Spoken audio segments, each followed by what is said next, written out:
Alrighty, howdy, everybody. Well, I think this is it.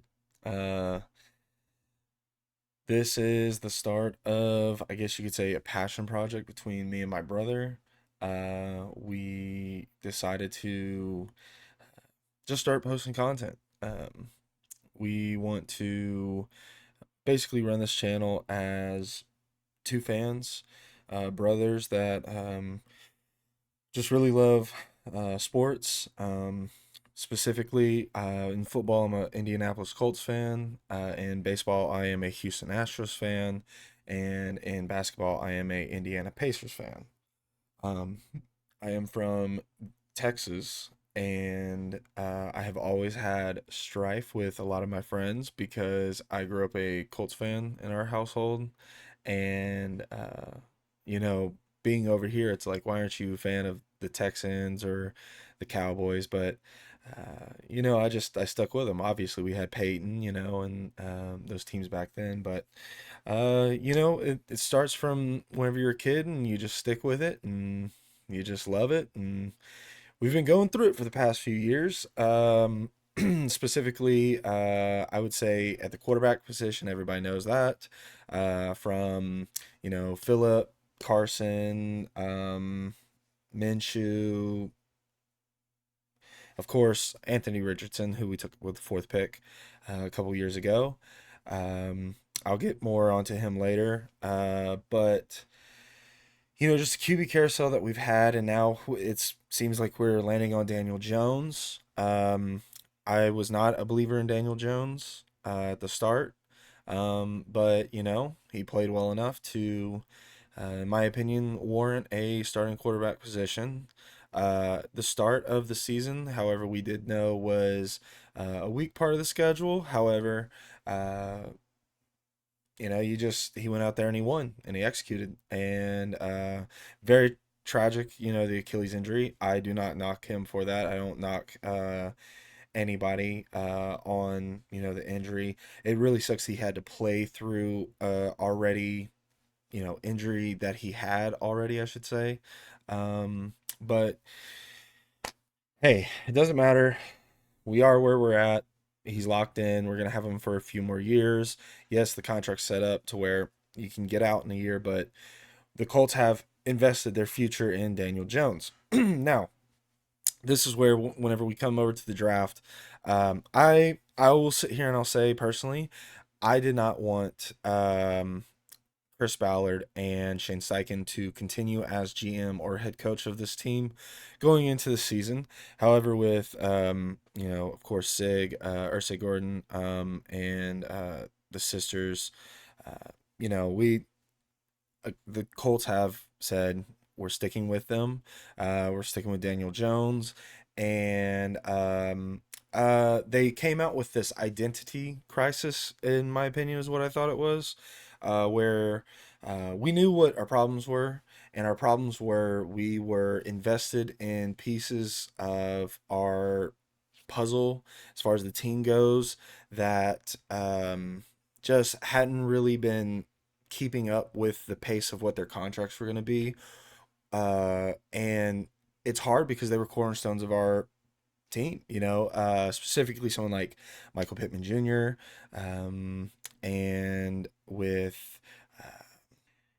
with someone like Zaire Franklin. Sorry, I completely forgot there. And Kenny Moore as well. So it's really hard to move off from those guys because they've been on the team for so long, and you get invested in them. They are, like I said, they're cornerstone guys. It's hard to, from a fan's perspective, as I see a lot on X, and people in the comments, it's really hard for them to move off of those guys. However, in my opinion, I think it was, the time to do so. And whenever they came out and they said, hey, we're going to get younger on defense, younger and faster on defense, right? Um, Personally, I would not have let Nick Cross walk. Really good player. I really like that guy. I loved everything about him. I think he was just on our team at the worst time. Um, he went out there and he got to play because we didn't hit on Rodney Thomas, I think was his name. So Nick Cross, he kind of got pushed into that position, and he had to play earlier than what we really expected him to, but he really developed into a really good safety in it, and it really sucks to see him walk. He was a guy personally I would have liked to keep on the team as long as you can. You know, he just deserved it. But he went out there and he got paid, and he's on a team like the Commanders with Dan Quinn. He's got to move on in his career, and I think we bounce back. So let's go ahead and get into this draft, man. Let's go about how I wanted us to really go about this. I, as well as my brother, spoke about we have to get linebackers. That was a dire need for us. A lot of people were saying edge. A lot of people were saying, oh well, let's take the best available at the round two pick. Um, I disagree. Linebacker is a critical position, especially in the AFC South. A lot of the plays going on in the AFC South have to do with running back play. So whenever you have a whole bunch of running backs, you have to have equally as good linebackers. And with every other team in our division doing that, kind of besides Tennessee. Tennessee, though, start of a rebuild. They're going to be good in probably 2 or 3 years. Hopefully, um, if they turn around year one, year two under Sala with Dabble, that might actually be pretty devastating. So, um, but here up at the Colts, man, I love what we did. Okay, so to start off, we didn't have any first round picks. I know everybody's gonna say, pick Sauce Gardner, pick Sauce Gardner. Um, for as much as I don't like the fact that we did trade two first round picks for him, he's a phenomenal player, man. I like him a lot. He's a shutdown guy.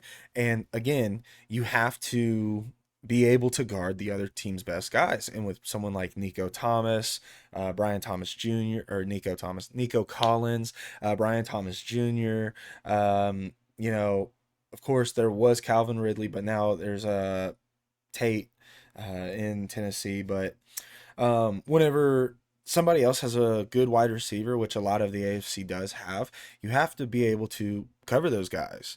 And especially if you're not as strong on the pass rush as what, we would like to be, you have to be able to cover. And I think Louis Rumo's, yeah, his defensive scheme is very cornerback and DB heavy. So I think it's just kind of fits in a scheme. Now, do we go out there and say, hey, we're just going to let Latu pin his ears back and just go be a pass rusher, go be great, or are we going to be one of those teams that's like, hey, let's do our 111th, where everybody has to do play a certain scheme and everybody's flying around? Or do we just say, hey, we're going to let some of these cats just go out there and play ball? And I think whenever we're looking at this draft here, I think we're looking at a deal where it's like, hey, we're just going to let these guys go play ball, right? So CJ Allen, love the pick. I wanted either him or I wanted the Oklahoma edge. I know it's kind of weird. I just talked about we didn't really need edge fill linebackers, but he was a guy that I did like at that position. But also specifically, I wanted the linebacker from University of Texas. I believe his last name is Hill. I'm blanking on his name right now, but anyway, I wanted one of those guys, and we took arguably the best run stopper we've had since Bobby Okereke and Anthony Walker and Leonard.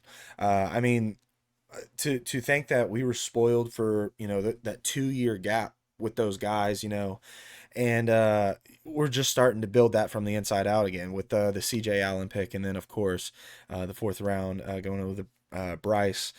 Man, this is the draft that we have been wanting from him. So to go back to our first round picks, I don't care that we gave those picks away for someone like Sauce Gardner because it also puts Chris Ballard in the hot seat, and he performs well under pressure. I think him knowing, hey, like I don't have to really evaluate the quarterback position. Hey, I really don't have to go after, the offensive side of the ball really at all because we're kind of set up to still be a very successful offense. We just got to be able to stop people from scoring. And this is some people call not a sexy draft. It's just what we need. I would disagree. I think we got some ball players, brother. So CJ Allen, longtime starter for the Georgia Bulldogs. Go dogs, go dogs. Longtime starter, green dot guy, flies around. One thing that I really stuck out to me watching his film is how he just doesn't like being blocked. He reads run stoppage really well. A lot of people criticize him for his,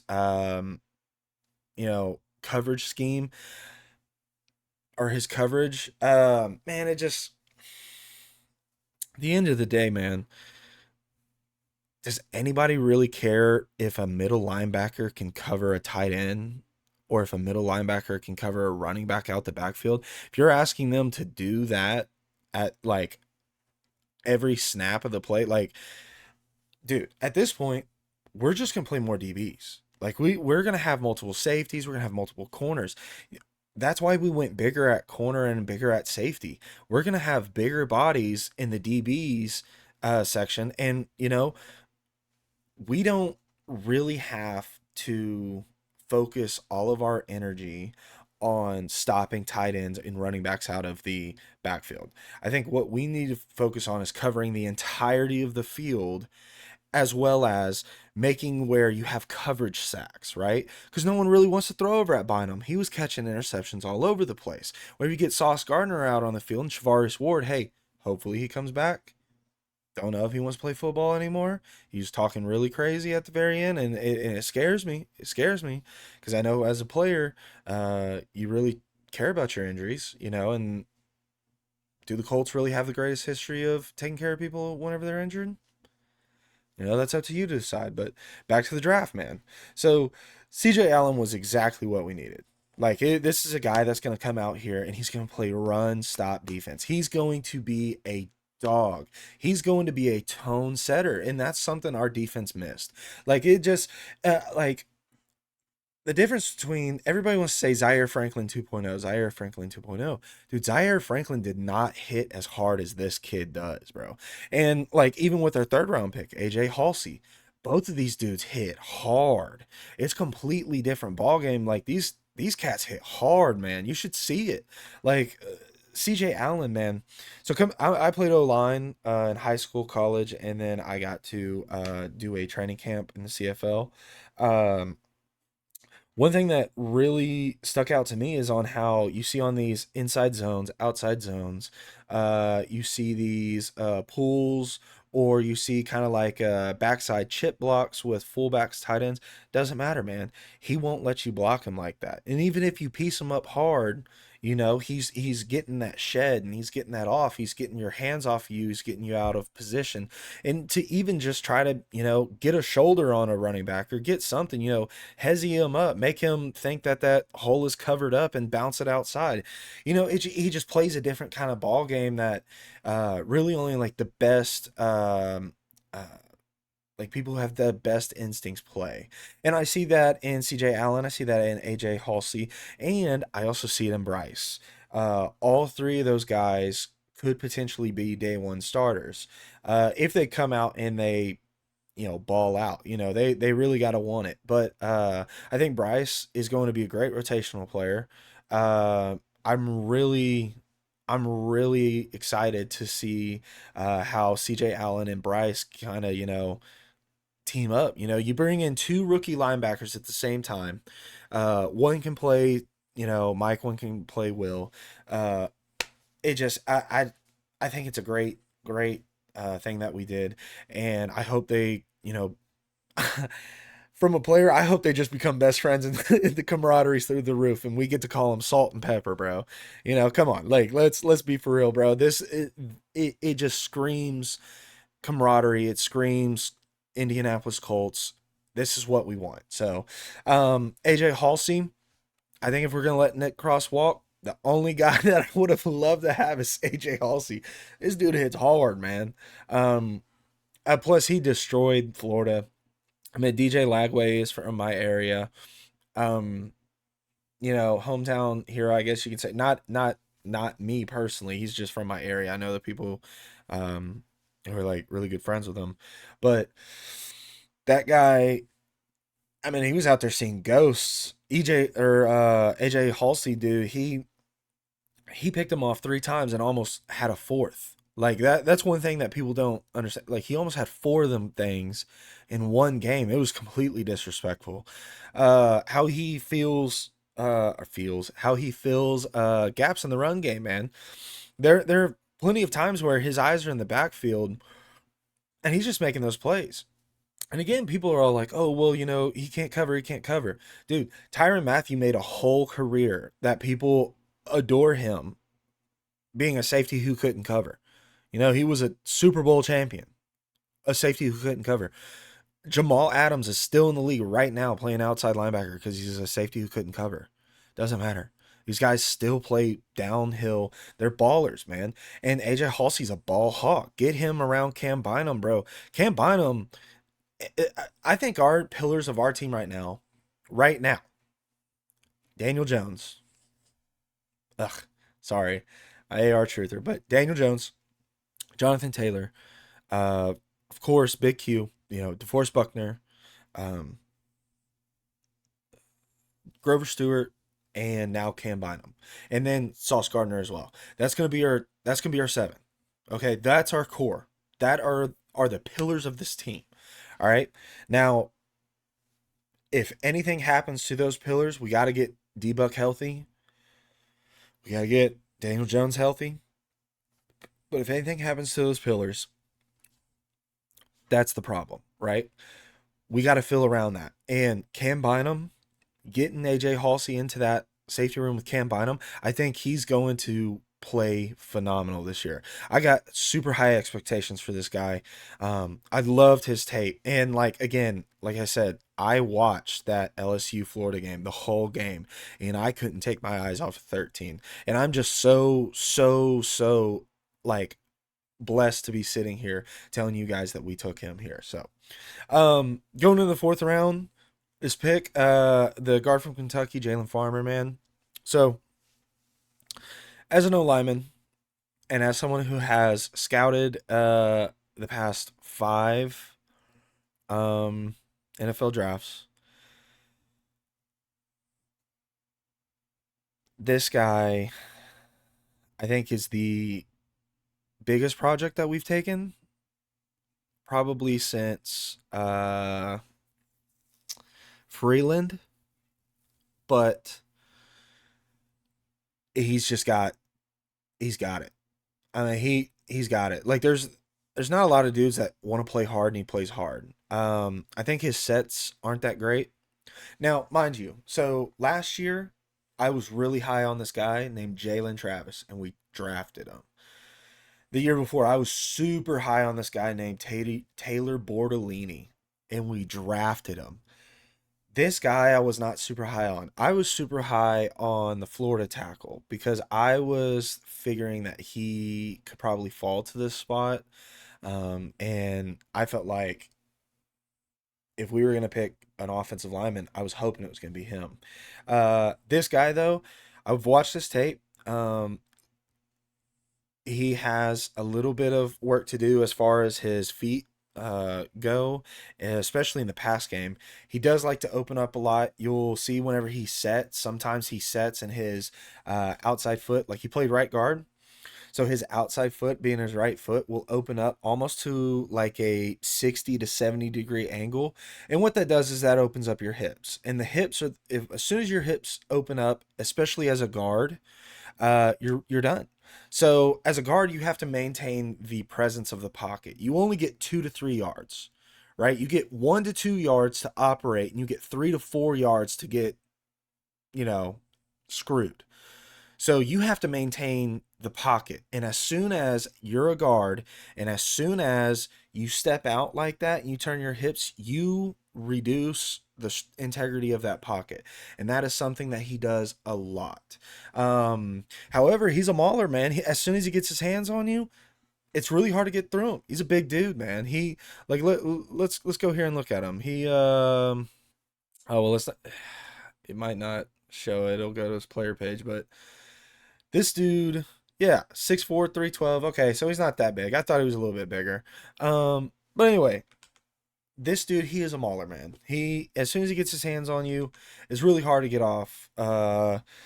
His run game is to be desired, but again, you get him in a room with Big Q, with Bernard Raymond. You get him with our offensive line coach, who can literally turn, you know, cotton into silk. Like a silk. I sound so country there, but cotton and a silk. Like these dudes are really good, and they'll perform well because they're cotton, but it don't feel as good as silk feels on you. And this offensive line group feels like silk.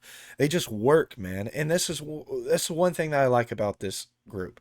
And Jalen Farmer, if he comes in, he just wants to work and he just wants to get better and he wants to be around someone like Quentin Nelson. And Quentin has already gone out and he's put an emoji up and he's saying, "Welcome to the farm." Like this guy has the intangibles. It's something that someone like a Danny Pinter, I was not that big of a fan of him coming in because I didn't like the vision that they were going with that one. However, he turned into something, and he's on his little mercenary contracts, is doing his 1 years. Dude, go out there and play your ass off. Like Jalen Farmer has a chance to take that position from him. I wouldn't say in the start or like on the travel, but he has a chance. I mean, he has a chance, but either one of them, I would like to keep them. But we'll see. As far as this Edge George Gums go, I did not know about him. I'm not gonna lie. I have seen some things on him, but I was not fully aware of him because I really only scouted to about 150 players. So whoever was on that top 150 is who I scouted. I'm not that big of a college football guy, so I really only care whenever college football gets to this point, to where it starts to kind of show me who's going to be in the NFL and what kind of talent the NFL has coming to it. So as far as like a lot of these guys go down at the bottom, I'm not gonna really know them. I'm just as new to them as maybe U.S. fans are, and that's the whole point. I'm giving you my thought process on this. So this edge from Florida, SEC edge from Florida. What do you want me to say? I mean, dude, I super athletic. I've seen his tape. I mean, he gets off the ball really fast. I mean, he's got good bend, he's got good hands. He's not really got that deep of a bag as far as a pass rusher goes, but that's something that's a learned thing. I mean, we're blessed to still have Robert Mathis who likes to come around our defensive ends and around our, defensive linemen and just give them some game, bro. Hey, coming from a not only a Colt legend but a defensive end legend, like one of the guys that has the most sack fumbles in the game, I believe. Um, like get them around that guy. He'll teach him up. He'll coach him up. And again, as long as these guys come in here and they just want to play and they want to do their 111th and they want to be on that 53-man roster, on that 75-man roster, I'm cool with it. Go out there, get your get your stuff, man. So, Caden Curry. So, Twitter Spaces was going crazy whenever we took Caden Curry. There were a lot of people who were upset that we took Caden Curry because they were all like, "I don't want the white boy from Ohio State," right? Today is the 26th. It's the day after the draft. Everybody's on Caden Curry's shit. Like everybody wants to be Caden. Like everybody thinks Caden Curry could be the sleeper pick of the draft, which is just so funny because it's typical Colts fans, man. Everybody just like they love Ohio State whenever we take JT Tuamulu out over, the corner from Michigan who I really wanted, Will Johnson. everybody was super excited about that pick, but everybody was hating on this pick. But now it's the day after, and now everybody loves it. So it's just typical Colts fan. I mean, Ohio State, we love drafting Big Ten. We love drafting Ohio State. I'm cool with drafting Ohio State. I'm not a big Michigan fan unless there's someone like a Will Johnson who was it started as a freshman, was a like All American, or I believe freshman All American, all conference guy. That's the exception. You draft that guy. You draft that guy 9 times out of 10. But we just unfortunately got the 1 time out of 10 that we take JT Tuimoloau, who was a healthy scratch for 80% of the season last year. Um, you know, do we just continue to build depth with guys that are just like him, and do we consider that we need to take a swing on something at the defensive end position? It's up to them. Then we move on into the seventh round. Seth McGowan, the running back out of Kentucky. I think it's just a depth pick. We have Khalil Herbert, or we cut Khalil Herbert. We released someone else. So, I mean, with Jonathan Taylor, DJ Giddens, if this guy can come in and be like the third string running back for us, that'd be awesome. I believe in DJ Giddens. There's a lot of people that are already out on him. I'm like, how? You know, Kansas State does not recruit bad running backs, so they're going to do well. So it just it's crazy to me. So this Kentucky running back, I've seen a little bit of it just on Twitter. I can't tell you anything about him yet. I would love to. I've seen glimpses of him, obviously, whenever I was watching Jalen Farmer stuff, and from what I saw, I mean, he looks like an NFL running back. I mean, he runs the ball well. I mean, has good vision. Looks like an NFL running back. So that's what I gotta say on that. I may refine that a little bit more later on, but that's where I'm sitting. And then Deion Burks. We take a wide receiver in the seventh round. You swing for the fences for a 4-3 guy. This is exactly what we were talking about. So, one thing that we spoke about whenever we were going into talking about going into making this channel was we need to speak about the things that needed to happen on this team. And personally, I think what needed to happen was we needed to let Michael Pittman go. Now, I get it. He was a pillar of our franchise for a long time. But with the money he was being paid, even though he had the production, the money he was being paid, we could have gotten 80% of that production at way less of the cost, right? And we could have used that money in different areas, which we have, right? So, as much as a cap casualty as it is, and trading him to Pittsburgh is, not what I wanted, but as much as that is, it's something that the team needed to do. Uh, so us getting this Deion Burks, man, this is going to be a guy who could really change the game for us, because Josh Downs was really having to run out there and do sprints this past season. Like, he had to run out and do sprints this season. So, like, as far as the wide receiver position goes, we could have gotten a wide receiver further down the board that was still going to compete with our wide receiver group. And we got one. Deion Burks. He's a speedster, man. I watched this film yesterday. A lot of people are saying Tyreek Hill-esque, which is kind of true. He finds soft zones. He finds the open coverage spots. I mean, again, it's college football.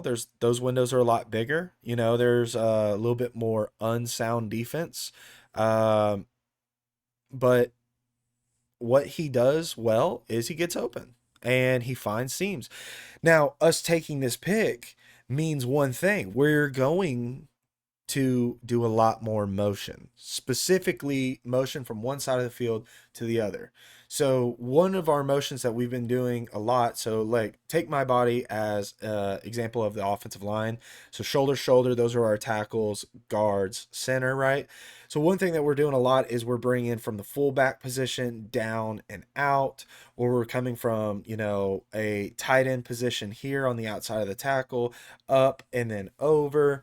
And we're going to start getting more of these looping motions. We're gonna get start more wide receiver motions across with a speedster, which is going to identify the cornerbacks that are gonna have to follow that guy, and they're gonna have to put their fastest guy on him because that's one thing about the motion from one side to the other. And in the NFL, where you put your speediest guy out there and you kind of get him a running start as much as you can, and then you just let that guy cook as soon as he sees, his other wide receivers go out there and do start moving. Then the ball snap, and then you just get out. And I think this is one of these cats that he's going to be doing a lot of motion across the field. He might be running just to divert, or shoot, we might even do a little bit of end around action. Does it worry me a little bit, with Steichen? Yeah, because sometimes he gets too cute with his play calling. But one thing that I do like that it does is it makes it easier to identify offenses, or my bad, defenses. And it may actually even help with situation if like AR or Riley Leonard has to play quarterback. It can actually compress the defense down to 10 guys instead of 11. Now you're not really having to figure out one extra person. It could actually bring it a little bit more manageable. Plus, it also gives us an advantage to kind of get into the motion of doing things the same way over and over. And that's kind of how you get to push, um, the ball down the field. So I think we hit. I think we hit on our linebacker stuff. I think we hit on safety. I think we hit on the late round wide receiver. Um, Jalen Farmer, man, just go work. Go to work. You look like an NFL offensive lineman. I'm happy for you. I want nothing but the best for you. You have a chance to come in and be somebody who could be a rotational guy. And even in the situation of where like Goncalves or something, if there's an injury that pops up, you need to play that role. I think you have it, and I'm excited to see you, big dog. I'm excited to see you. I never hate whenever we take offensive linemen, and I think we are really good at finding the good ones. I think we are. Our offensive lineman, he knows, or our offensive line coach knows what he's doing. I love him. So yeah, man. So that's what I thought on the draft. You know, as far as the rest of the teams went in the AFC South, I mean, we can go ahead and look. Uh, so a team like Houston, unfortunately, I think Houston got a little bit better. Kalen Rutledge, I had a third round grade on him. I was not that big of a fan of him. Uh, I thought there were other guards, obviously the Penn State, obviously the Oregon one. I thought there were better ones in there, but that's their guy. That's the one they wanted. So, senior got to play a lot. They definitely, I think, got better at their O line with Wyatt Teller and signing someone else. I believe the tackle from Kansas City, but and then they went Caden McDonald right after. Which, by the way, him going out there realizing his dream, good for him. Good for him. I'm happy for him. He gets to go and he gets the ball out. He gets to go play for D'Amico Ryans. He gets to have one of the best defenses on his side, but good luck with the quarterback. Marlon Klein, this could not have been any better as a Colts fan because they took the 17th ranked tight end in the second round. That's just beautiful. I mean, couldn't have written it any better. Now, I think they're really pushing to be more of a control the ball, run heavy style of offense. That's why you go get a Wyatt Teller. I think that's why you go get a Keelan Rutledge, because he is a good run blocker. I think they're going to get the ball out of CJ Stroud's hands. They say, hey, man, whenever you were throwing 50 times or 40, 50 times a game, you didn't even throw 30 touchdowns, not once. And you threw way more interceptions than touchdowns at the end of games whenever, you needed to be clutch and you got worried. So I think they're going to take the ball out of his hands. I think they're going to start running the ball with Woody Marks and, David Montgomery a lot more. They went and got, of course, Braden Smith. Goes to the Houston Texans. Good for them. Braden Smith, I love the guy, but his play has gone down. He has a career research this past year, and I think he was kind of blindsided with the Colts, maybe not wanting him. I don't know. So he chose to go to Houston. That's just my personal opinion, but we don't know. Them getting the guard from Oklahoma, another guy. If that's your guy, go get your guy. It's guard. You really can't go wrong with getting an offensive lineman. However, it's got to be the right guy. Like if they don't turn into something, then it does end up being a bad thing. Um, Wade Wooders, I've no idea. Kamari Ramsey, I knew that guy was probably gonna be something good. And then Lewis Bond apparently super fast, I think. And then Aiden Fisher, Indiana linebacker, played on the national championship team. I mean, they got better at positions they needed. They needed linebacker, they needed defensive tackle, they needed guards. Good for them. The tight end pick, kind of crazy to me. And the safety actually kind of scares me a little bit. I think he's their sleeper. Now over here to Jacksonville. I mean, did Jacksonville get better? I don't know. They got a lot of guys. Did they get better? Who knows? This defensive tackle from Texas A&M, pretty decent. Liked him. It's cool. Pretty decent. Oregon guard, this guy, yeah. Um, Looks like an NFL offensive lineman. I mean, yeah. Uh, Again, Texas A&M tight end. I didn't know that tight end was really a need for them. I guess they are like, yeah, we needed a tight end in the second round, so good for them. The safety from Maryland, I have really, again, all I can say is they look like NFL players, man, because they do. They're just better than the other college guys. I mean, they look like NFL guys. This guy plays sideline to sideline. I mean, he covers pretty well, I guess. I mean, these guys just play good. I mean, this Duke Edge again, another guy that I watched his tape too. It's pretty good. But he played at Duke. I mean, unless you're a quarterback or a wide receiver or a 1,500 yard rusher, I'm not drafting a defensive end from Duke. It's, in my opinion. And then again, they went back to tight end at Houston. Like, how much 12 personnel can you run? I didn't know tight end was really that big of a deal for y'all, but okay. I think this wide receiver from Baylor, I think he's pretty fast too. So, they get faster. Their wide receivers had the most amount of drops. They didn't want to throw to Brian Thomas Jr. for some reason. Really weird, in my opinion. I think he's one of the best, wide receivers you have on your team. Why are you not throwing him the ball? Could be a coach strife, could be a situation on and off the field. Who knows? Who knows?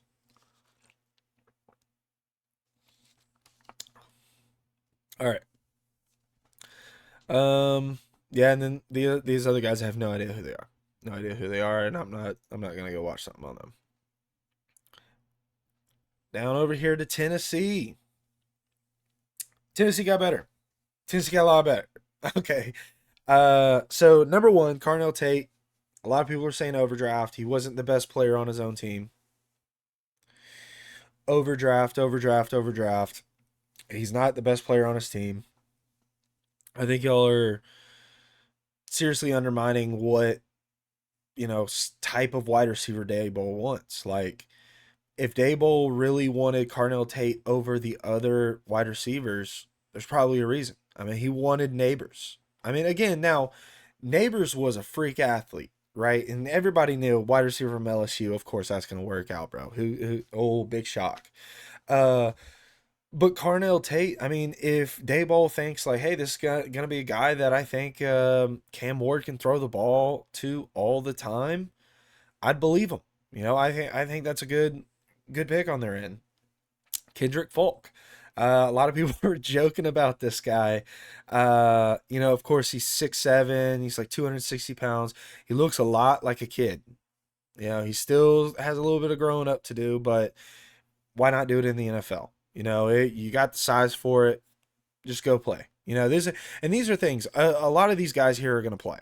A lot of these guys here are going to play. Uh, and the number one being Anthony Hill Jr. This is the guy that I really, really wanted us to pick, but he just wasn't. Or he was there. We took AJ. But it's because I thought AJ was going to go like high second round. I didn't think he was going to fall to us. So I really scouted Anthony Hill Jr. a lot. And again, super physical. This is the type of guy that Robert Saleh wants. He had Fred Warner for most of his time in the 49ers.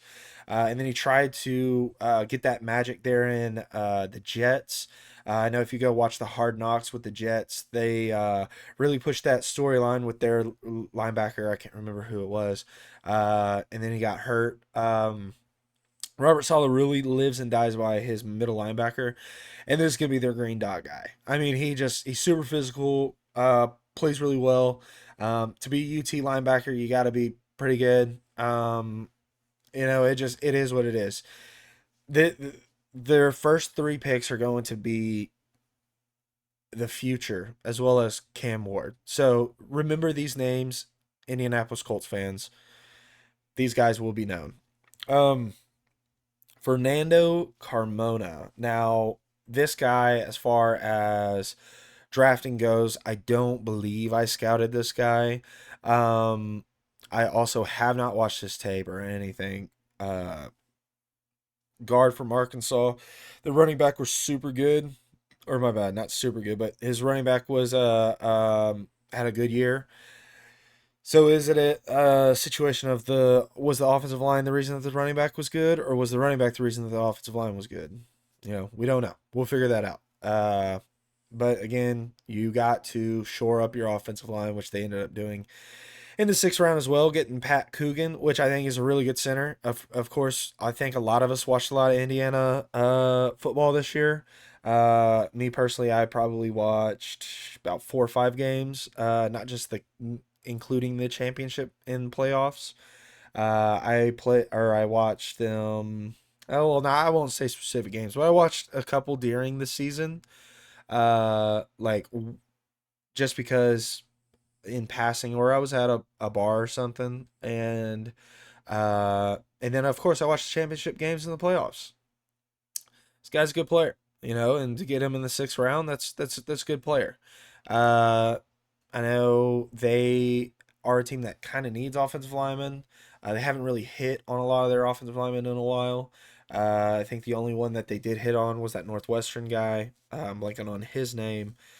But even then, their unit, in totality is not that great, and they needed it.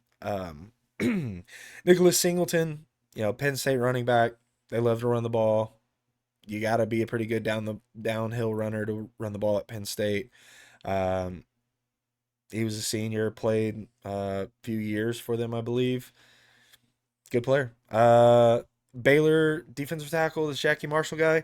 I saw one Baylor game. I don't believe he was somebody that I was like, oh my god, wow factor. But again, all these guys are NFL players. Regardless of what we think or not, a lot of these guys are NFL players. Okay, the draft always has a bunch of NFL players in it. Just not everybody gets taken. Okay, so we got to keep that in mind. And then the tight end for Oklahoma, again, I have no idea about this guy. I probably watched some of his highlights, or I saw him on Dion's highlights. So good for them. But yeah, so that's the AFC South. That's my thoughts on the Indianapolis Colts. Super excited to see how this year goes. Um, I'd give this grade of this draft for us an A to A minus. Um, it's exactly what we needed. My head's been slanted. It's exactly what we needed. We needed to get younger. We needed to get faster. I think we got some hard hitters on defense, which is what we needed. We needed an identity. It can't just be all D line. It can't be all D Buck and Grover. Like you got to have someone who wants to hit hard. and I think getting these guys is just perfect. Uh, I'm super high on the guard. Well, I wouldn't say super high. I'm excited for the guard. I'm excited to see where he goes with his career and how he moves on. He has everything that I think a NFL guard has. Bryce again. I think he can play well for us. He's gonna play special teams for sure, but he just needs to focus on getting better. The edge from Florida, as far as they go, Bryce, man, I think he can play well for us for sure. You're going to play special teams for sure, but I think I think you got it to be a will. Just go out there and work. As far as George goes, we need it. I mean, Caden Curry too. We needed an edge. Like, I mean, if you wanna go out there and bust your ass, bro, go do it. Go do it. We need one. Latu, it Latu is a dog. And if y'all can elevate y'all's game, or if we can get, Arden Key to go out there and actually put some pressures out there too, I think we have a chance to be something this year, guys. I mean, call me a delusional Colts fan, but I'd call myself rational. That's why I'm one half of this. Uh, I like it. We went SEC a lot of the places wherever we did draft Big Ten, or we drafted I think aren't they Pac-12 Oregon, or are they Big Ten? Regardless, we went Ohio State and Oregon. But outside of that, we went SEC, and that's exactly what we needed. We needed to shore up our team. We needed to get good developmental players, and we really need to focus this team in the right direction. And that's putting good quality players on the field and teaching them properly. So, thank you guys for watching. It's been awesome to sit here and get to record this. I truly have high hopes for this team. I have nothing but aspirations for these guys, and we'll finally see what these guys, as well as some of our rookies from last year that didn't get to play due to injury, like Wale and Wohler. How are those guys going to actually end up being for us? You got to think about that. Those guys are also included with this draft class because they didn't get to play last year. So I think we just got so much better. I think we just got so much better. I think the Colts of old it's gone. I think we have a new identity. And if this is the last year of Shane Steichen and Chris Ballard, at least they left us with a sweet kiss, because I wanted them gone. I wanted them gone yesterday. I did not want them here. I did not want them tampering with this draft. And I think they did a great job. So I'll eat my words on it. Um, Chris Ballard, I think, cooked a little bit here. uh, but yeah. Anyway, guys, appreciate you. Um, if you like this, please leave a comment down below, leave a like. Please subscribe. Let us know. Follow us on social medias. I know we're gonna have a Twitter, we have a TikTok, and of course a YouTube channel. We're gonna try and post content as much as we can. We're gonna try and focus specifically on the Colts. However, we are a sports play channel, and we're gonna talk about a lot of sports. We're gonna talk about sports drama, sports business, things like that. So, other than that, guys, hope everything goes well in your life. Enjoy.